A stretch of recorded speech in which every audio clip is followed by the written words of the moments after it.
Здравейте, приятели, аз съм Георг Викторио и днес съм при вас с една нова рецепта за блатове. Реших да ви покажа как направих блатовете за тортата на сестра ми. Ако ви е интересно да проверите това видео, ще оставя линк в описанието под клипа или някъде около мен на екрана. Ще видим как ще се развият нещата. Интересното при тези блатове е, че са на маслена основа и стават безбожно вкусни, много са меки, много са сочни, много са прекрасни. Ако ви е интересно да разберете как направих тези блатове за тортата еднорог, тогава останете с мен до края на видеото.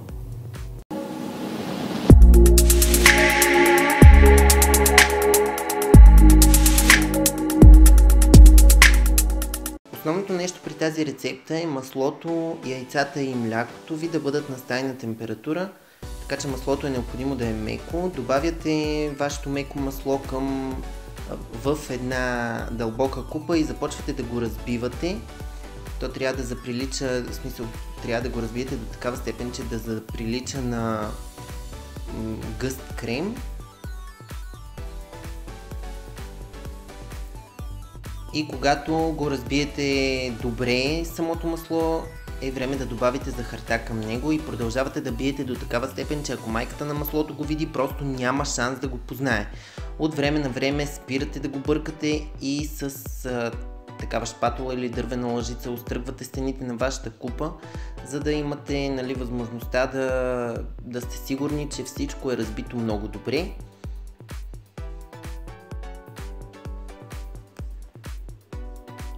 И продължавате да го разбивате. Когато сметта ви започне да прилича на нещо ето такова, продължавате да биете още 10 минути плюс тия 20, в които сте го разбивали преди това. Продължавате да го бъркате още известно време, за да сте сигурни, че сте го разбили както трябва. И вече е време да започвате да добавяте вашите яйца към маслено-захарната смес. Както вече казах, яйцата трябва да са на стайна температура. Важно е, защото в противен случай не бухва така, както бухва, когато всичките продукти, които използвате, са на стайна температура. Не се надига блата толкова добре, въпреки че вътре има доста бакпулвер. Но това, че продуктите са на стайна температура, помага много. Добавянето на яйцата става едно по едно, като добавяте едно яйце, и разбърквате добре, така че да се поеме от самата смес. И когато това се случи, добавяте следващото яйце и така, докато не ви свършат яйцата.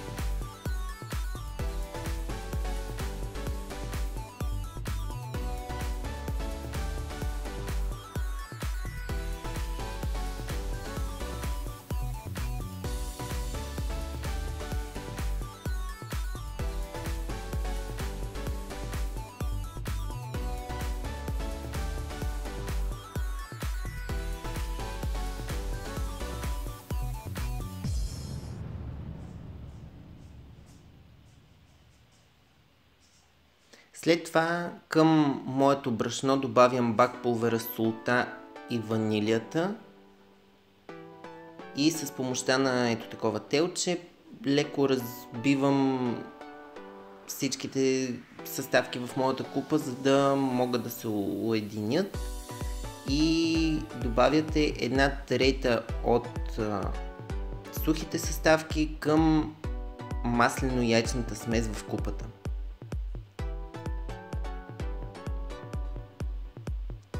Хващате отново миксера и започвате да го разбивате на слаби обороти, за да не стане всичко в брашно. И когато това се разбие и сместа е поела напълно брашното, добавяте половината от вашето мляко.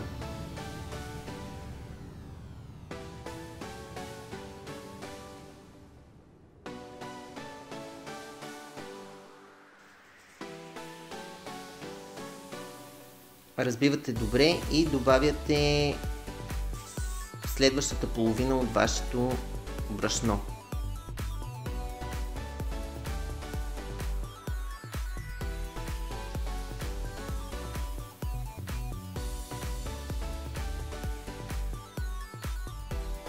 пак разбиваме.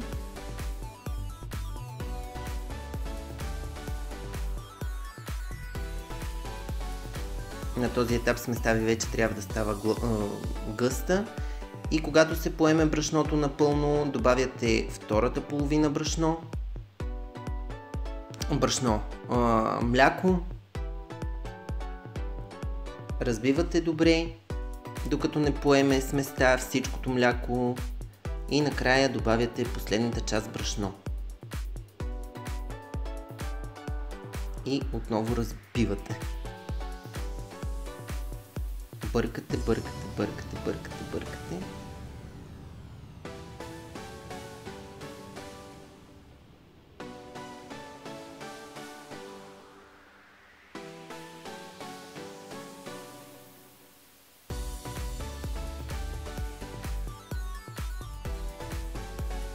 И продължавате да бъркате,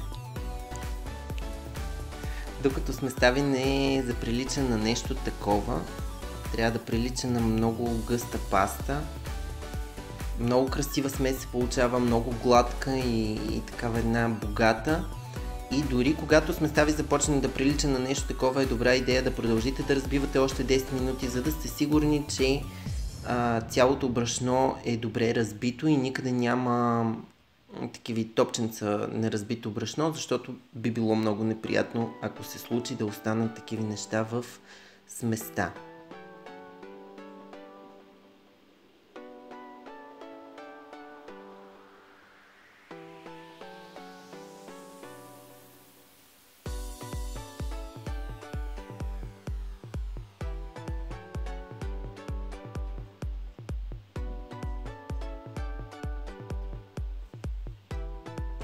И когато приключим с разбиването на нашия маслен блат, взимаме такива захарни пръчици разноцветни и ги добавяме към нея. След това с помощта на тази шпатула, с която изтъргвахме стените на нашия съд, в който разбиваме маслото, съвсем леко и внимателно започваме да разбъркваме сместа, много внимателно, защото тези неща са много нежни и се чупят много лесно. И после взимаме тава. Покриваме дъното с хартия за печене, виждате как изрязвам точно кръгче, за да мога да покрия само дъното.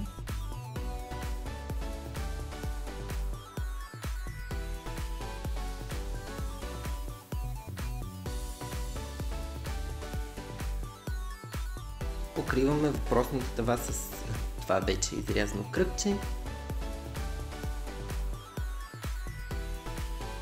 Изсипваме вътре в тавичката цялата смес. Ако искате, вие може да я разделите на две и така блатовете ви по-бързо ще се опекат. И след това го пъхаме това нещо в печката на 175 градуса за час и половина-два, вече си зависи, нали, как ще се опече.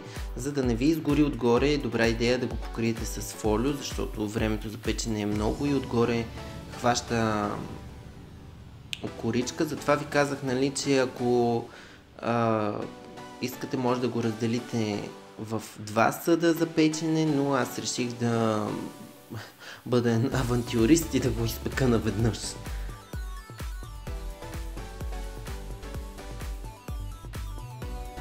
И докато нашия блат се пече, е време да приготвим масления крем за тортата. В тази тенджера, която виждате, има белтък, който разбивам на сняг, а зад мен на печката се вари захар с малко вода.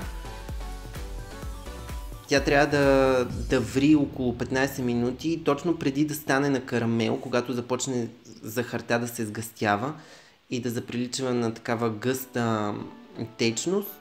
Я взимате от котлона и започвате да добавяте това нещо към, всъщност захарния сироп, към белтъка при непрекъснато разбиване.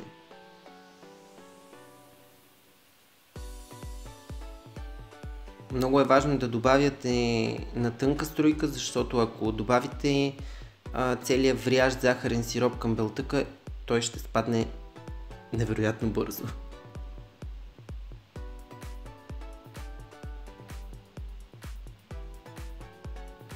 И когато добавите целия захарен сироп, биете докато това нещо не изстине и накрая получавате една ето такава гъста маса, която няма шанс да падне в тенджерата ви. Толкова е гъсто, че просто нямате си на идея. След това започвате да добавяте малко по малко маслото.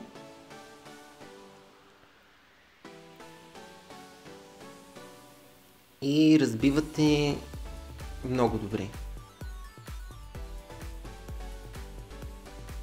Първата част можете да я добавите така както мен, нали, повече да сложите масло и да разбиете добре и след това да започнете да добавяте останалата част на малки парчета.